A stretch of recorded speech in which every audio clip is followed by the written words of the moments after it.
नमस्कार मंडळी. तर आज आपण पेढे बनवणार आहोत एकदम सोप्या पद्धतीने. तर यासाठी आपण खवा वगैरे काही बनवणार नाही आहोत. एकदम 10 मिनिटाच्या आत ही रेसिपी बनवणार आहोत आपण.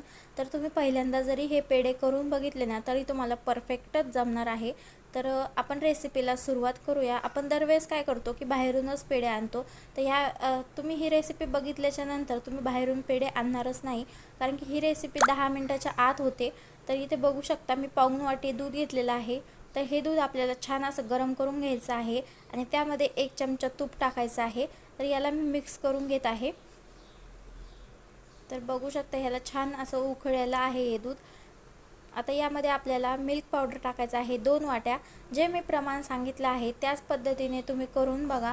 खूपच टेस्टी होते. पहिल्यांदा सुद्धा बनवाल असाल तर ती बरोबरच बनणार आहे. तर याच्यातल्या सगळ्या आपल्याला गाठी वगैरे फोडून घ्यायच्या आहे आणि एकसारखं याला असं मिक्स करून घ्यायचं आहे. तर यातल्या गाठी वगैरे आपल्याला फोडून घ्यायच्या आहे. आणि मी थोडंसं दूध वाटीमध्ये टाकलं होतं, त्यामध्ये थोडासा ऑरेंज कलर टाकला होता. तुम्हाला टाकायचं असेल तर टाकू शकता किंवा मग केशर दुधामध्ये टाकून ते सुद्धा तुम्ही यामध्ये टाकू शकता. तर मी ऑरेंज कलर टाकलेला आहे. बघू शकता हे घट्ट झालेलं आहे. आता यामध्ये आपल्याला पाऊण वाटी पिठी साखर टाकायची आहे आणि याला छान मिक्स करायचं आहे. आता तुम्हाला हे घट्ट वाटत असेल, पण जसजशी पिठी साखर आपली त्यामध्ये विरघळेल तेव्हा ते आणखीनच पातळ होऊन जाईल.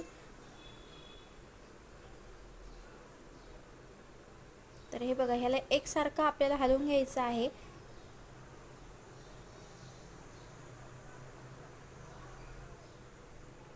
बघू शकता तुम्ही पातळ झालेलं आहे आपलं मिश्रण. खूपच सोपी आहे ही रेसिपी. तर हे बघा खूप पातळ झालेलं आहे. मी एकसारखंच ह्याला हलवून घेत आहे.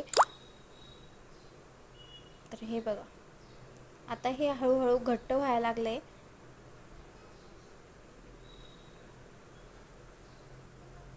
तर हे घट्ट झालेलं आहे. आता मी हे काढून घेणार आहे गॅस बंद करून. तर एका प्लेटमध्ये काढून घेते आणि हे आपल्याला थंड करून घ्यायचं आहे, पूर्ण थंड करून घ्यायचं आहे. त्यानंतर बघू शकता हे थंड झालेलं आहे. ते मी सगळं एक गोळा बनवून घेत आहे त्याचा.